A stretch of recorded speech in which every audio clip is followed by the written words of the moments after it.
La rupture, c'est extrêmement important. Et c'est quelque chose qu'on a perdu en France. C'est ne pas manger directement. Quand je dis ne pas manger directement, c'est pas retarder la rupture. Ça, c'est pas quelque chose à faire. Et même en islam, c'est pas bon de faire ça. C'est pas recommandé. Il faut faire la rupture, mais tranquille. Ça veut dire que je vais réveiller mon organisme tranquillement avec de l'eau, des dattes par exemple, ou d'autres fruits séchés. Ça va apporter du sucre, etc. Et peut-être une soupe aussi. La soupe, c'est bien. Pas trop grasse. Ne pas ajouter de l'huile, ça sert à rien d'ajouter de l'huile dans une soupe, c'est de l'eau. L'huile et l'eau ne se mélangent pas, ça ne sert strictement à rien. À la rigueur, prendre une viande un peu grasse pour avoir du goût, du poulet, ok. Mais une soupe, comme ça va réveiller tranquillement notre organisme. Attendre, si on peut, au moins 30 minutes. Je sais que personne ne fait ça, mais c'est une chose très importante. Attendre 30 minutes et ensuite débuter son repas. Pourquoi ? Parce que si... Ah bah déjà, si t'as les dattes et la soupe, t'as quand même débuté ton repas. Oui, non, on est très bien, mais les gens, ce qu'ils vont faire, je prends les dattes, je prends le truc, je prends les briques, on balance tout d'un coup, du gras, du machin. Alors que si on regarde, même la sunna, c'était quoi ? Le prophète, sallallahu alayhi wa sallam, qu'est-ce qu'il faisait ? Il prenait sa date, de l'eau, il allait prier, il revenait, il mangeait. La prière qu'il faisait, je pense pas qu'elle durait 5 minutes, elle durait un peu plus de temps.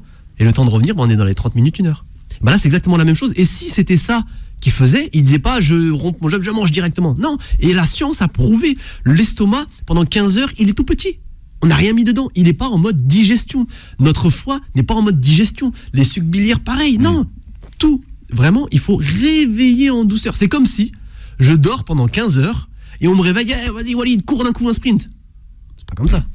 Faut expliquer ce qui se passe subitement quand votre estomac est au repos pendant 15 heures et que vous lui c'est très gavez. Simple. Ouais. C'est très simple. L'estomac, il est au repos. C'est-à-dire qu'il n'y a pas de vidange gastrique qui est activé, il n'y a pas d'HCl qui est activé. C'est pour ça que normalement, la majorité des personnes elles se disent « Oh, je me sens léger, je suis bien. » C'est normal, il n'y a pas de digestion. Donc il n'y a pas de production d'HCl. Il n'y a pas de vidange gastrique. L'HCl, c'est de l'acide gastrique qui est sécrété dans l'estomac pour venir assainir les aliments et pour pouvoir les découper et commencer la digestion. Et donc ça, l'estomac ne fait pas ça. C'est très puissant. Hein, oui, non, c'est très puissant. Là, c'est très puissant. Et d'ailleurs, là, c'est de l'acide chlorhydrique. Hein. Oui, c'est ça. HCl, c'est l'acide chlorhydrique. Et la nature est bien faite, si on peut dire ça comme ça. Les parois de l'estomac, parce que sinon on dirait, mais attends, l'HCl, l'acide, ça va bouffer complètement les parois. Non, les parois de l'estomac sont faites pour justement pouvoir tenir face à cet HCl. Par contre, si on mange trop en quantité, si on mange trop d'aliments qui sont mauvais,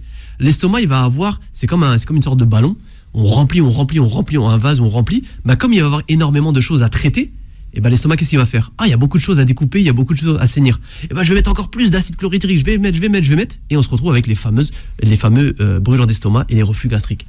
Et donc c'est pas bon.